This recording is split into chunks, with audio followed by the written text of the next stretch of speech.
This is episode 64 of the After Gambling podcast. And in this episode, we'll talk about whether addiction is a disease and all the stuff that gets unpacked with that.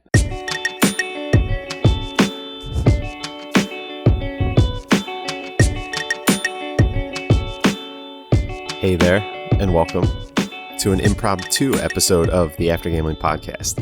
My name is Jamie. I'm a former problem gambler. Now I haven't gambled in 10 years, almost 10 years.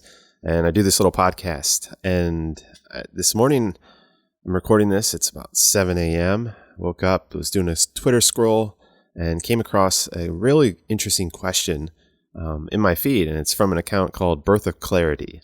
It's Birth of Clarity. I'll tag them in here. On Twitter, you can find them. It's a great follow. Awesome follow with lots of good information, lots of good insight, and really kind of thought-provoking. And this morning was no different. And on Twitter, they had posted, "Do you believe addiction is a disease?" We'd love to hear your thoughts. And this was a question posted by one of their followers, and they tagged them in. And the survey questions, first of all, were yes, no, it's linked to genetics, and it's a mindset problem. Now, as I said in my tweet back, hey, there's so many things going on in the survey, and I would have had probably 30 different responses on Twitter. It would have been one of those epic threads. But I said, you know what? It'll be a whole lot easier. Just come down, record this, post it. That way it can kind of expand on some of these thoughts and give some clarity because, when you try and do that on Twitter, it never ceases to amaze me that you talk about one thing and then people bring in 10 different things, which you just don't have the time or space or context. And that's the biggest thing is context to describe what you're actually talking about. So first of all, talking about whether addiction is a disease for me at this point, and actually let me back up, and I'm sorry, I'm not going to edit this one too much, but this is a process that, as the individual said, they've been thinking about quite a bit. And I know I'd been going through this process over the last 10 years, and I've gone in and out of different beliefs. So whatever you believe at this point, it's fine. Like whatever's working for you, continue using it. And if you have no interest in hearing a different opinion, then by all means, turn this off right now. And just kind of continue to go with what's working for you because that's what matters most. Just making sure that whatever today is working for you continues to work. Now, I do think it's important to consider some of these things because there may be a time down the road where you start to think about some of these things and you start to question them. And if you do, then I think it's good to have some different insight or some additional kind of viewpoints on this topic because then you can draw upon those and say, okay, well, maybe I see that now. Or maybe that thought that I used to have, I don't agree with. And that's been me. I will say up front, I've had every opinion possible on this topic, wide-ranging, different beliefs at different times. But the beauty is, no matter what my belief was, the underlying was, it's still not a good idea to gamble. So whatever your addiction is, these questions, I think, help us put some context and understanding around why we did what we did, or to understand how not to do it again. And that is extremely important. But at the end of the day, it doesn't matter. It doesn't mean that if one of these things in your mind, if it switches, that going back is a good thing and is a good option. So as I said on the first one do I believe addiction is a disease? And for this one, I just turn to good old Merriam-Webster's dictionary to understand what addiction is. And right here from Google in the dictionary, it says disease is a disorder of structure or function in a human, animal, or plant, especially one that produces specific signs or symptoms or that affects a specific location, is not simply a direct result of physical injury. So we start off with that first part, a disorder of structure or function in a human. Well, look, this is where I think we start to conflate a lot of different things, but disease is just simply that, hey, something's not working right? There's a disorder of structure or function in a human. That's what a disease is. And I think we've kind of connected these other thoughts and feelings around what a disease is and kind of connect those things when those dots don't necessarily add up to what it truly is from a definition point of view. So when we say, hey, it's a disease, that doesn't mean that a disease connects to genetics. And I think that's one of those places where a lot of people go, and that's just simply not true based on the definition. It could be true, but it doesn't have to always be true. Sometimes it could be. Genetics can be a disorder that affects a human.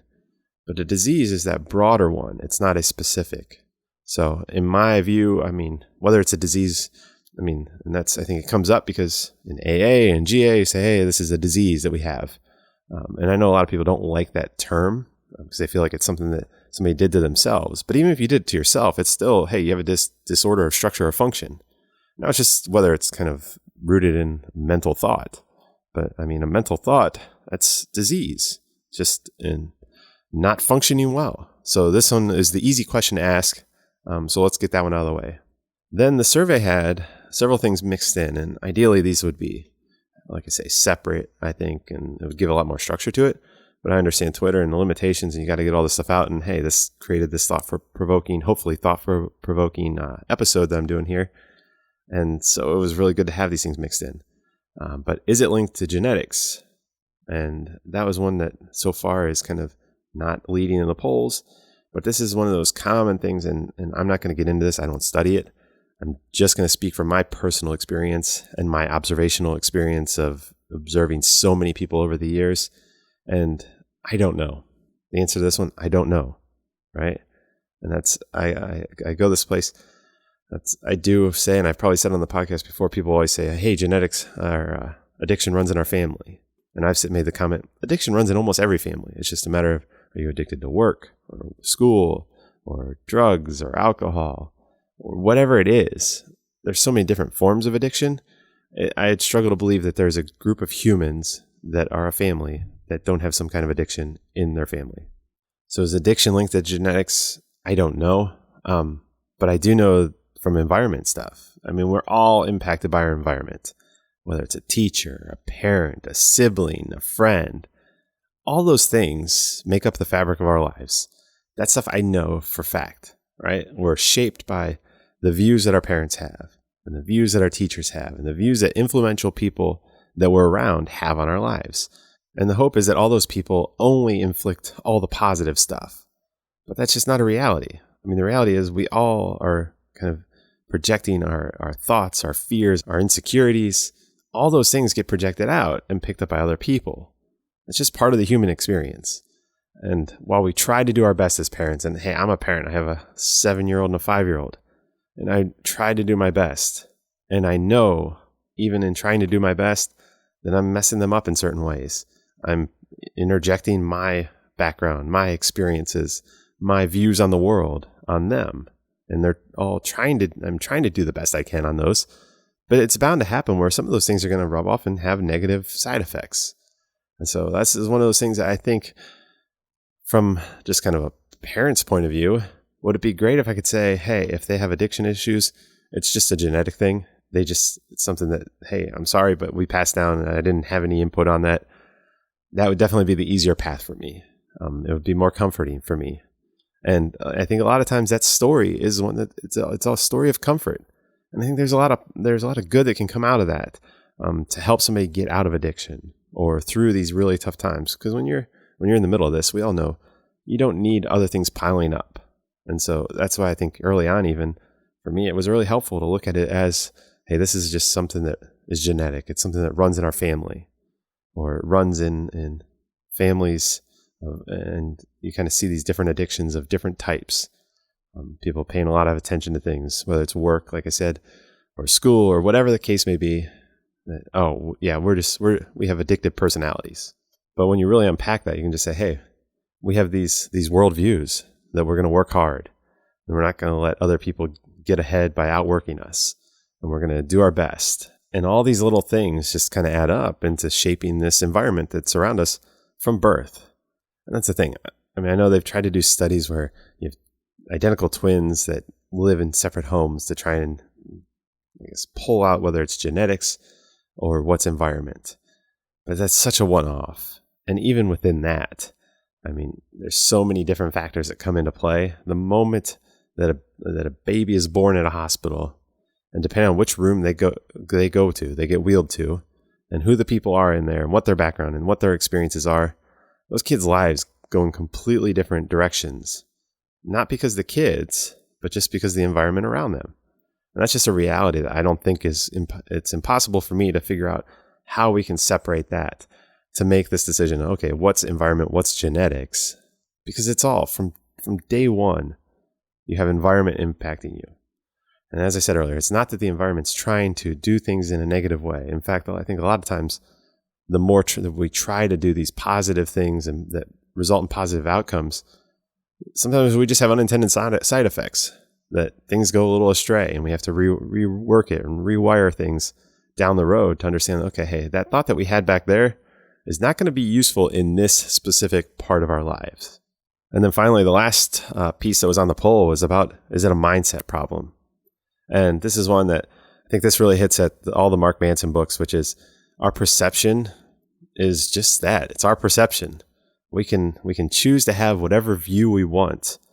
Even on this topic, this is a great topic, in fact, that we can have any view we want on this topic.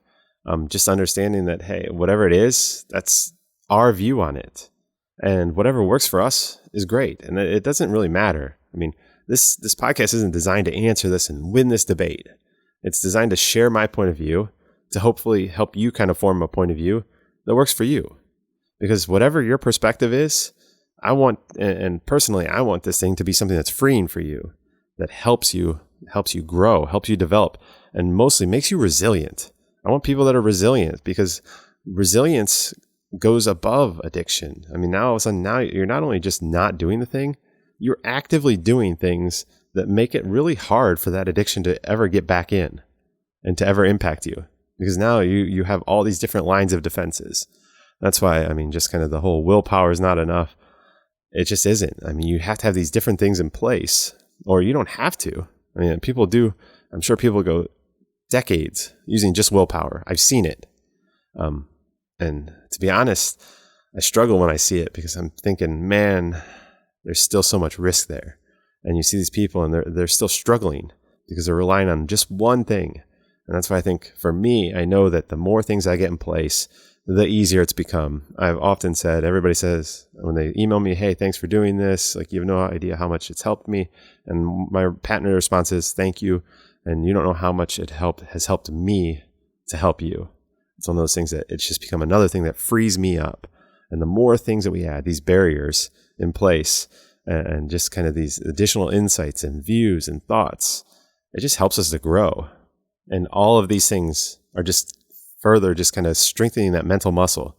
So is it mindset? Absolutely. It's mindset. It's a huge part of it.